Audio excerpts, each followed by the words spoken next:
A'udzu billahi minasyaitonir rajim. Bismillahirrahmanirrahim. Alhamdulillahi rabbil alamin. Wassalatu wassalamu ala asyrafil mursalin sayyidina Muhammad wa ala alihi wa sahbihi ajma'in. Qala rabbi shrah li sadri wa yassir li amri wahlul 'uqdatam min lisani yafqahu qawli, amma ba'd. Tuan-tuan, puan-puan yang dimuliakan sekalian, Assalamualaikum warahmatullahi taala wabarakatuh. Semoga hari ini adalah hari yang lebih baik daripada semalam, dan semoga hari esok adalah lebih baik daripada hari ini, insya-Allah. Tuan-tuan, puan-puan yang dimuliakan sekalian, Allah Subhanahu wa taala berfirman di dalam surah An-Nisa ayat yang ke-36, A'udzu billahi minasyaitonir rajim. Wa'budullaha wa la tusyriku bihi syai'a wa bil walidaini ihsana وبذي القربى واليتامى والمساكين والجار ذي القربى والجار الجنب والصاحب بالجنب وابن السبيل وما ملكت أيمانكم إن الله لا يحب من كان مختالا فخورا. صدق الله العظيم. Yang membawa erti, beribadahlah kalian kepada Allah Subhanahu wa taala dan janganlah mensyirikkannya, dan hendaklah berlaku baik kepada ibu bapa kita dan juga kepada mereka yang dekat dengan kita, iaitu mempunyai tali persaudaraan dengan kita, dan anak-anak yatim dan orang-orang miskin, dan juga kepada jiran-jiran yang dekat dan jiran-jiran yang jauh, dan juga orang-orang yang berada di sekitaran dengan kita dan orang-orang yang berada di tepi-tepi jalanan dan apa yang ada di bawah jagaan kita. Sesungguhnya Allah Subhanahu wa taala amat tidak mencintai mereka yang berlaku bongkak dan berlaku sombong terhadap manusia-manusia dan makhluk-makhluk Allah yang lain. Shadaqallahul azim. Tuan-tuan yang dimuliakan sekalian, apabila kita lihat tentang ayat ini, inilah dia yang akan kita bincangkan pada hari ini, iaitu fikih kewarganegaraan. Tetapi sebelum kita nak bincangkan tentang fikih kewarganegaraan, saya nak ajak kepada tuan-tuan untuk kita mendalami ayat ini. Kita lihat dekat perkataan wal jari dzil qurba wal jari dzil qurba wal jaril junubi, iaitu jiran yang dekat dan jiran yang jauh. Di sini kalau kita lihat kepada beberapa penafsiran para ulama, antaranya adalah Dr. Yusuf Al-Qardawi di dalam kitabnya Al-Watan wal Muwatana, iaitu negara dan kewarganegaraan.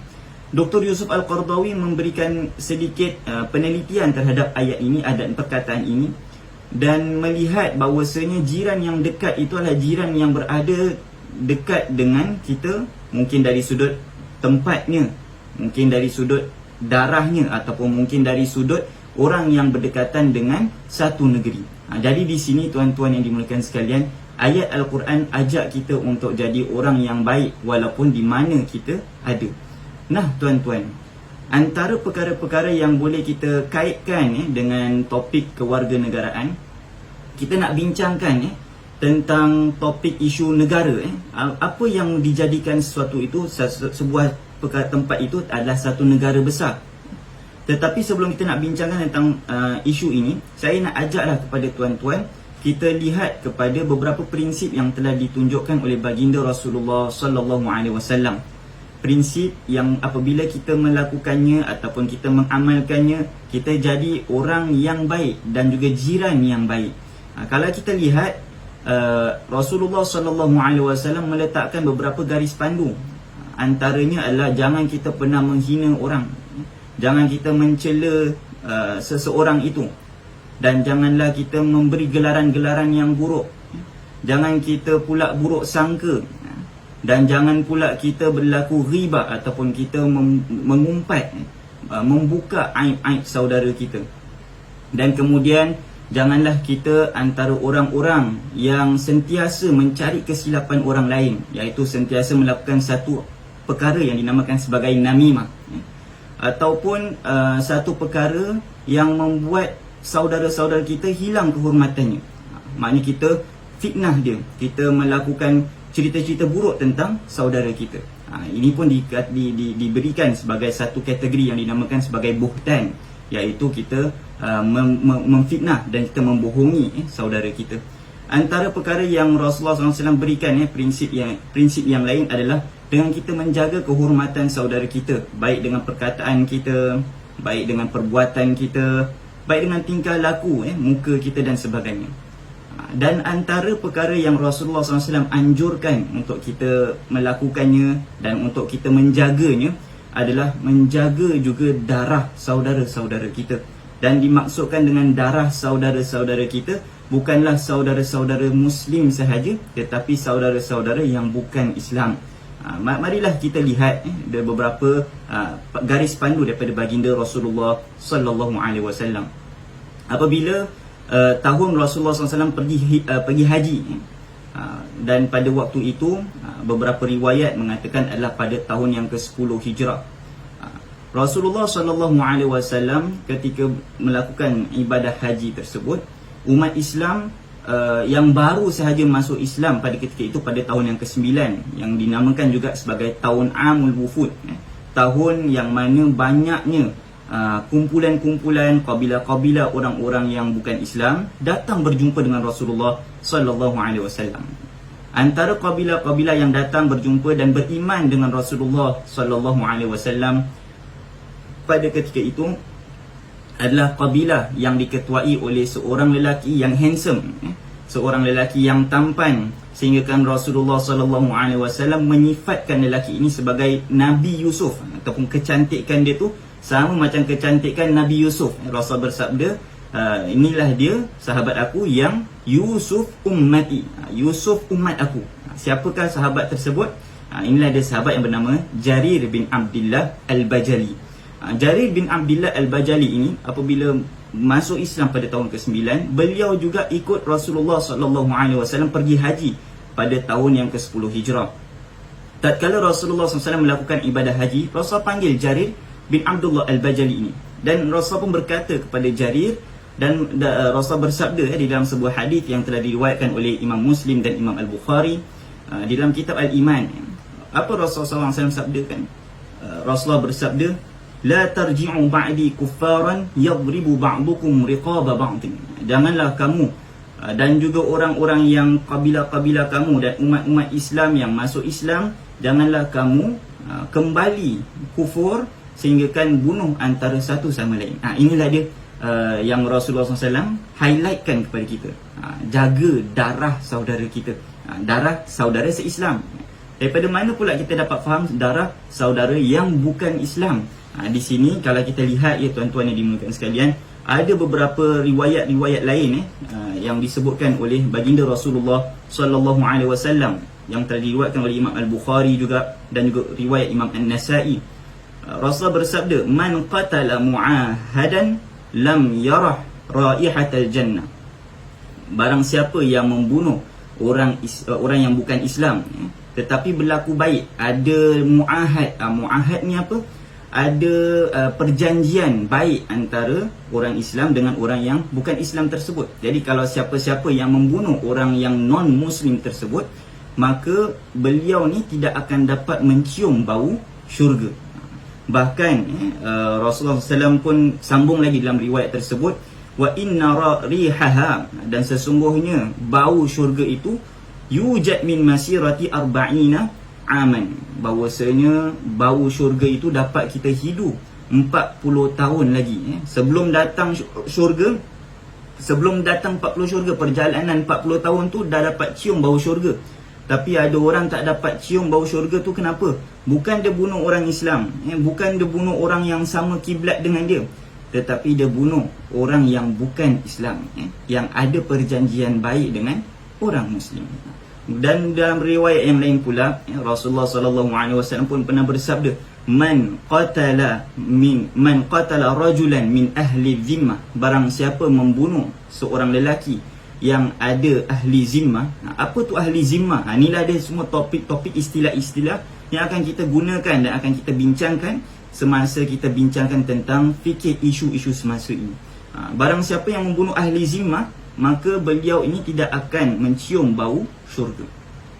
Jadi ahli zimmah ni siapa? iaitu orang-orang yang bukan Muslim tetapi berada di bawah jagaan orang Islam ataupun yang ada perjanjian baik dengan orang Islam. Termasuklah perjanjian baik ini adalah kalaulah mereka ini adalah sebahagian daripada orang warga negara kita ataupun orang yang ada di bawah satu tempat yang kita tinggal. Termasuklah kita punya kawan-kawan daripada non-Muslim. Jadi tuan-tuan yang dimulakan sekalian, di sini adalah antara panduan baginda Rasulullah SAW yang mana Rasul nak bilang kalaulah sifat membunuh yang bukan Islam tu perkara yang dikeji, apatah lagi kalau kita membohongi mereka ataupun kita menipu mereka. Ada orang pula berkata, ni orang yang non-Muslim ni, mereka, kita boleh bohong dengan orang non-Muslim, tapi dengan orang Islam kita tak boleh bohong. Kita boleh tipu orang non-Muslim, tapi dengan orang Islam kita tak boleh tipu. Ini adalah satu prinsip yang salah. Rasulullah SAW sendiri menghalangi kita daripada melakukan perkara tersebut. Kenapa? Bila? Macam mana? Kita lihat bagaimana Rasulullah SAW berada di Mekah. Rasulullah SAW sebelum jadi Nabi, Rasul berada di mana tuan-tuan? Hidup dekat mana? Dekat Mekah. Rasulullah bila dah jadi Nabi, dapat wahyu daripada Allah Subhanahu Wa Taala, sebarkan ajaran Islam. Adakah Rasulullah SAW bilang kepada para sahabat, kalau ada orang jahat ataupun ada orang yang non-Muslim ni, kita boleh bohongi mereka? Tidak, Rasulullah tidak menyampaikan perkara tersebut.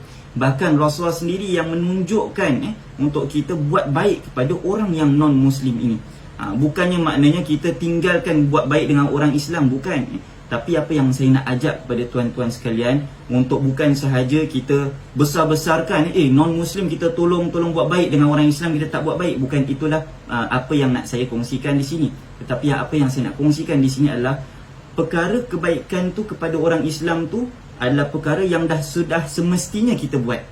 Itulah prioriti kita yang pertama. Tapi kadang-kadang kita terlupa bila kita terlupa kebaikan ini untuk kita buat pada orang yang non-Muslim. Selalunya kita terlupa. Disebabkan selalunya kita terlupa, sebab itulah perlu kita ingati dan kita keluarkan isu-isu ini supaya kita sentiasa dekat di hati. Samalah juga kalau orang cakap dengan kita, awak jangan lupa makan sayur, awak jangan lupa makan buah. Kenapa kita nak cakap pasal sayur, nak cakap pasal buah? Cakaplah pasal nasi. Sebenarnya nasi tu dah memang selalu kita makan, tapi orang selalu lupa apa? Makan buah. Orang selalu lupa apa? Makan buah-buahan ataupun sayur-sayuran. Jadi kita ingat. Jadi kita ingatkan. Jadi itulah dia tujuan kenapa saya kongsikan di sini. Jadi tuan-tuan yang dimulakan sekalian, apa yang saya nak sampaikan daripada ayat ini dan daripada segmen ini dah dalam mungkin 13 minit ataupun mungkin berapa belas minit ni kita dengar sedikit perkongsian ini. Tujuan saya nak sampaikan di sini adalah untuk memberitahu kepada kita, pertama sekali, bahawasanya baginda Rasulullah SAW mendapatkan wahyu dan mendapatkan syariat daripada Allah Subhanahu Wa Taala untuk memperbaiki akhlak kita. Jadi akhlak ni umum, baik kepada diri kita, baik kepada Allah Subhanahu Wa Taala, akhlak kita dengan Allah Subhanahu Wa Taala, akhlak kita dengan sesama kita yang Muslim ataupun yang bukan Muslim, akhlak kita dengan binatang, akhlak kita dengan haiwan-haiwan dan juga alam semesta. Ini harus kita perbaiki. Inilah antara tujuan syariat tu dibawakan. Sedangkan di dalam Al-Quran kalau kita lihat, Allah Subhanahu Wa Taala berkata, ya ayyuhalladzina amanu stajibu lillahi walirrasul lima yuhyikum. Hendaklah kamu sahut apa yang diajak oleh Allah dan Rasulnya, yang mana memberikan kamu kehidupan. Jadi bila kita fikir, kita ni kan semua hidup, kenapa kita nak kena menyahut seruan Rasulullah untuk buat kita hidup? Sebenarnya untuk memberitahu kepada kita, seruan yang Rasul ajarkan, ajak kepada kita adalah seruan yang membawa kita kepada kehidupan yang tenang, kehidupan yang baru, kehidupan yang bermakna. Itulah dia tujuan syariat diturunkan. Inilah dia poin yang pertama saya nak kongsikan. Jadi antara tujuan syariat tu diturunkan, syariat tu mestilah memberikan kita pedoman.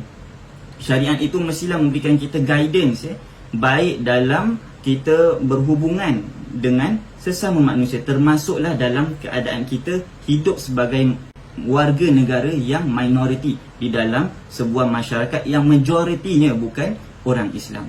Jadi itulah dia poin yang kedua yang saya nak kongsikan kepada kita di sini adalah bagaimana prinsip kita sebagai orang Muslim yang minoriti di dalam sebuah negeri. Dan kemudian prinsip yang ketiga yang saya nak kongsikan dalam perkongsian kita pada hari ini adalah untuk kita sentiasa melihat bahawasanya syariat yang Allah Subhanahu Wa Taala turunkan ini adalah syariat yang sentiasa benar, dan segala perkara yang benar itu pasti memberikan manfaat bukan sahaja kepada diri kita, bahkan kepada orang yang sekitaran dengan kita. Inilah ada 3 perkara yang kita boleh kongsikan bersama selama 15 minit yang pertama ini. Baiklah, sekarang ni kita nak masuk pada topik fikir isu-isu semasa.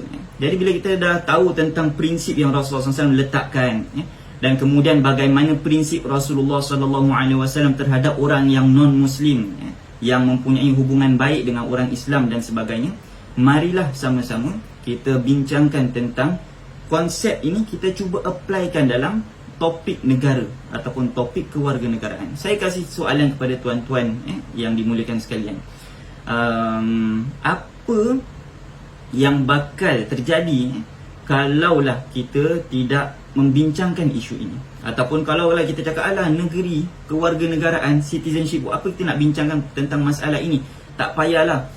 Dalam buku fikir, kita buka buku fikir Imam Syafi'i ke imam-imam yang lain, ada fikir ibadat, kemudian ada fikir muamalat, ada fikir jinayat, ada fikir qadiyat dan yang lain-lain lagi. Tapi tak pernah kita dengar pula tentang satu fikir yang nama dia fikir citizenship ataupun fikir kewarganegaraan. Kita tak pernah dengar pun istilah fiqhul muwatanah. Jadi kenapa kita nak bincangkan tentang perkara ini? Jadi saya ajak pada tuan-tuan, cuba kita fikirkan apa kesan keburukan kalau kita tak bincangkan pun tentang kewarganegaraan ini. Apa perkara-perkara kesan lah yang, ataupun keburukan baik ke yang buruk ke, yang bakal terjadi kalau kita tak fikirkan tentang topik kewarganegaraan ini. Kita akan cakap, aku biasalah, solat macam biasa, puasa macam biasa dan sebagainya. Soalan dia, tuan-tuan yang dimuliakan sekalian, kalau kita rasa soalan tu adalah soalan yang tak penting untuk kita jawab, saya ajak kepada tuan-tuan, kita tengok kepada contoh-contoh ini. Kalau kita dalam beberapa mazhab, ada beberapa mazhab yang mengatakan simpan janggut ni adalah wajib. Masuk NS, masuk khidmat negara, kena shave. Apa hukum dia ni? Boleh ke tak shave? Saya nak jadi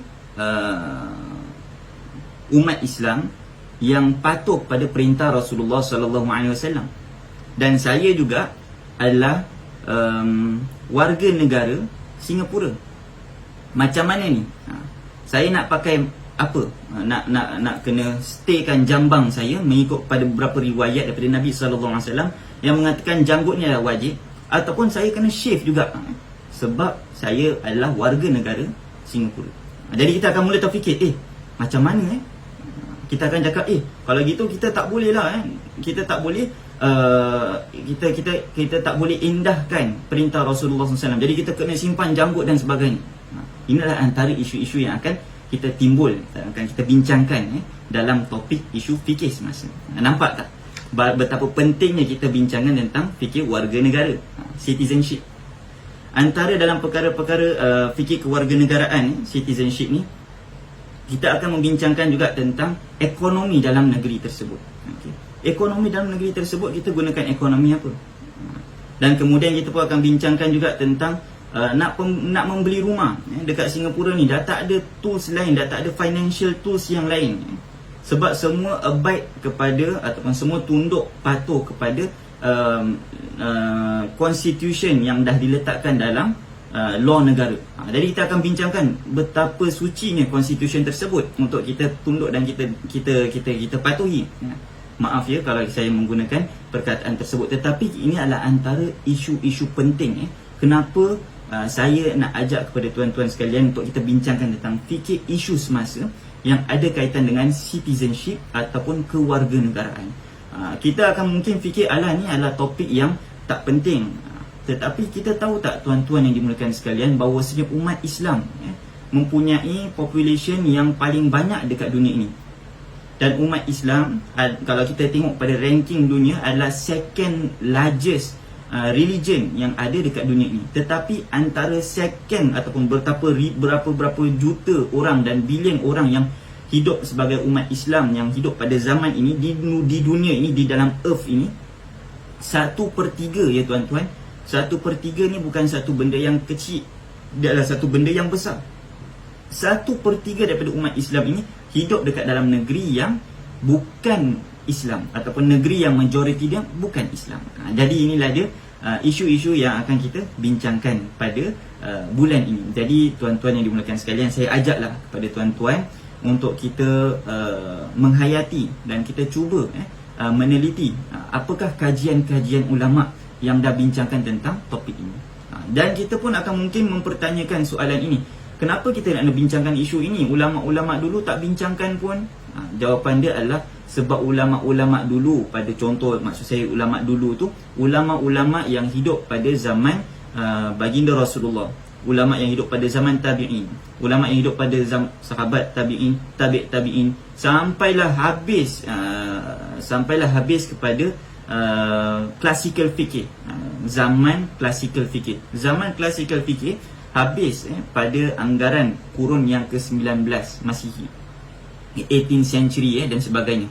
Jadi kalau 1800 and above, itu dah mula kepada pembaharuan fikih-fikih yang baru, ataupun keluarnya ijtihad ulama fikih-fikih baru. Kenapa? Sebab bentuk kehidupan manusia dah berubah. Bentuk pola kehidupan manusia dah berubah. Bila bentuk manusia ni berubah, cara kehidupan dia berubah, barang yang dia gunakan dalam kehidupan tersebut pun berubah, maka perlu kita berijtihad benda yang baru. Bahkan di dalam beberapa riwayat yang sahih daripada Ibnu Hibban, yang mana Ibnu Hibban meriwayatkan riwayat ini di dalam beberapa kitabnya yang sahih, bahawasanya Rasulullah ataupun beberapa riwayat mengatakan antara hikmah yang dinukilkan daripada Ali Dawud, daripada Nabi Dawud AS dan keturunan Nabi Dawud AS adalah orang mukmin ini, seorang yang beriman ini, hendaklah mudrikan, hendaklah dia tahu tentang sya'nihi, tentang urusan dia. Jadi kalau katakan umat Islam pada zaman sekarang ini beza dengan umat Islam, cabaran-cabarannya, umat Islam, agama Islam tak berubah, sama, tetapi cabarannya berubah. Bila cabaran berubah, perlu kepada jawapan dan juga stance yang berbeza. Sebab itulah beberapa riwayat mengatakan orang mukmin ini hendaklah dia tahu tentang keadaan sekitaran dengan dia, dan juga aliman, dan mengetahui tentang sesuatu perkara yang berlaku pada zaman dia. Aliman bi zamani. Jadi bila antara perkara-perkara cabaran-cabaran yang baru, sebab ada cabaran-cabaran yang baru inilah ulama-ulama yang ada pada 18th century and above, ataupun zaman 1800 Masihi sampailah zaman sekarang ini, mengeluarkan fatwa-fatwa, pandangan-pandangan, fikih-fikih yang baru. Jadi inilah dia antara isu yang mereka bincangkan adalah isu warga negara. Bila kita lihat tuan-tuan yang dimulakan sekalian, pada ketika itu influence barat ni amat kuat, sehingga kan identiti umat Islam pada ketika itu tercabar. Bila identiti umat Islam tu tercabar, ulama-ulama pada ketika itu berfikir perlu untuk kita bincangkan tentang isu ini. Kalau kita tak bincangkan, dia akan hilang begitu saja. Nak lagi setelah Perang Dunia Kedua, bila Perang Dunia Kedua dah ada perpecahan pada negeri-negeri manusia, atau pada negeri-negeri. Ada keluarnya negeri yang dulunya tak ada, tapi dah ada negeri tersebut. Kalau kita lihat pada waktu itu, keluarnya negeri-negeri pecah, negeri-negeri Islam, dan kemudian dijadikan satu batasan-batasan tertentu. Maka batasan-batasan itulah yang membezakan satu identiti kepada identiti yang lain. Maka keluarlah isu-isu, topik ni semakin lagi mencabar, semakin lagi menjadi satu bahan perbicaraan, sampailah kepada zaman sekarang ini. Jadi inilah, sebab itulah saya nak ajak kita untuk kita sama-sama bincangkan tentang fikih kewarganegaraan. Antara isu yang boleh kita bincangkan dalam fikih kewarganegaraan ini adalah isu fikih minoriti.